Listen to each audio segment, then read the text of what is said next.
Hello, আসসালামু আলাইকুম। কী অবস্থা সবার?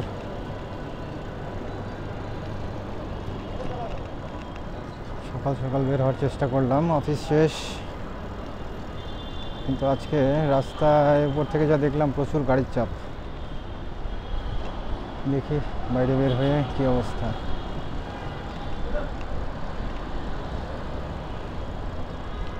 ভালোই গেল আজকে অফিস।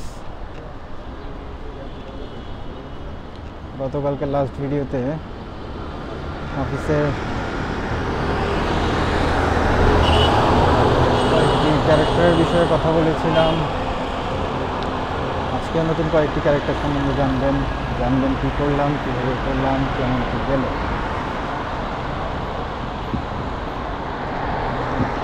ইন ডিটেলে হয়তো সব কিছু বলা সম্ভব হবে না, তবে সেখান থেকে আমাদের জন্য আসলে শিক্ষণীয় যতটুকু থাকে, যতটুকু শিক্ষণীয় হতে পারে সেটুকু শেয়ার করার চেষ্টা করব।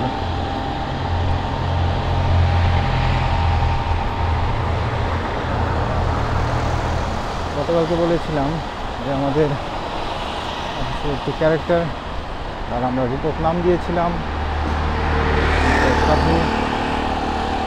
আমার মনে হয় আমরা তার নামটা চেঞ্জ করে অন্য কিছু দিতে পারি।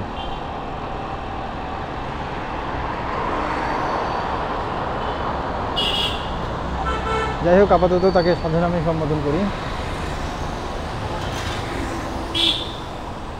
কালকে গত রাতে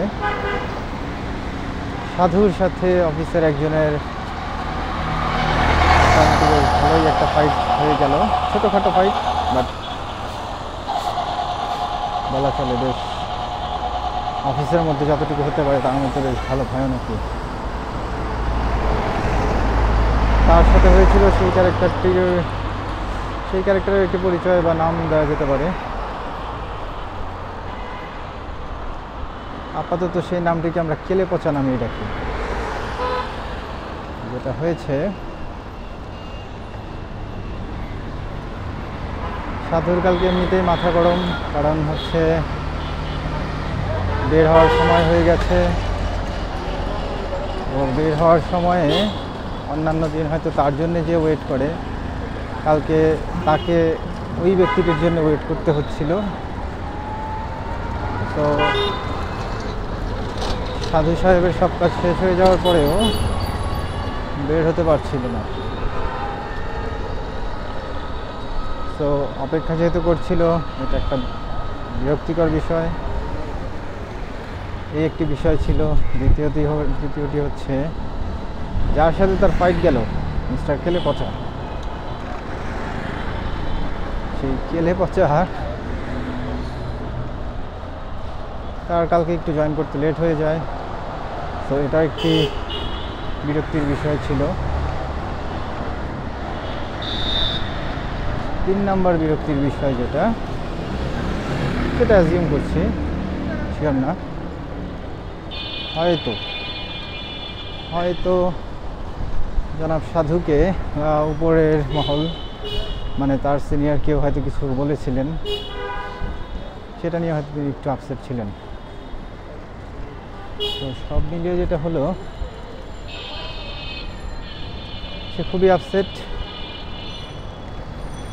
এমন অবস্থায় জাস্ট কেলে পচা যখনই তাকে ডাকলো একটা বিষয় নিয়ে কথা বলার জন্যে, তো সেখানে হয়তো কেলে পচা বিষয়টা সঠিকভাবে উপস্থাপন করতে পারেনি। অমনি মিস্টার সাধু কেলে পচাকে জাস্ট 2 কথা শুনিয়ে দিলেন।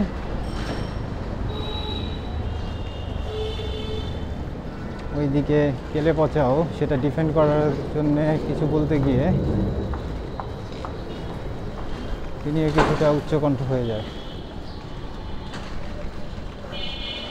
যার ফলে একটি অনানুষ্ঠানিক ফাইট।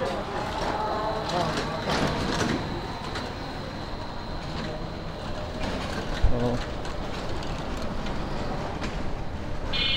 সাধু তো সাধুই, এমনিতে তো আর সাধু নাম পড়েনি, তিনি তো এগুলোতে ঠকবেন না, বড়ই থাকবেন। তো তেলে পচা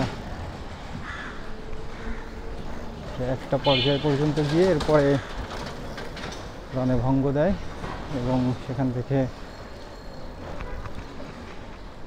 বেরিয়ে চলে আসে। আমরা ভেবেছিলাম হয়তো সেখানেই শেষ, কিন্তু পরে বুঝলাম যে না, এটা আরও কিছু দূর গড়াবে।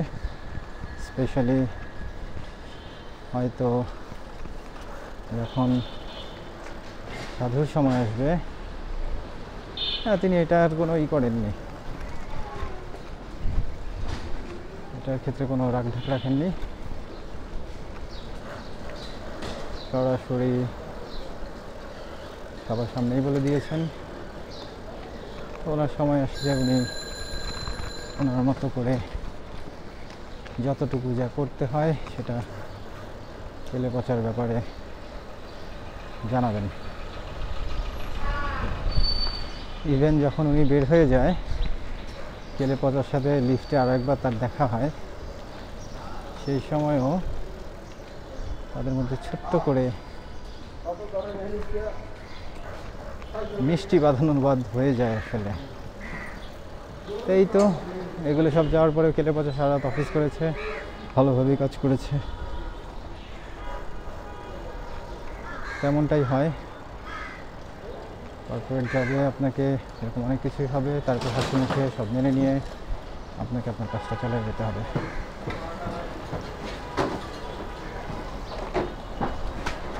আচ্ছা, একটু ওষুধ নিব, তারপরে বাকি কথা বলছি আবার।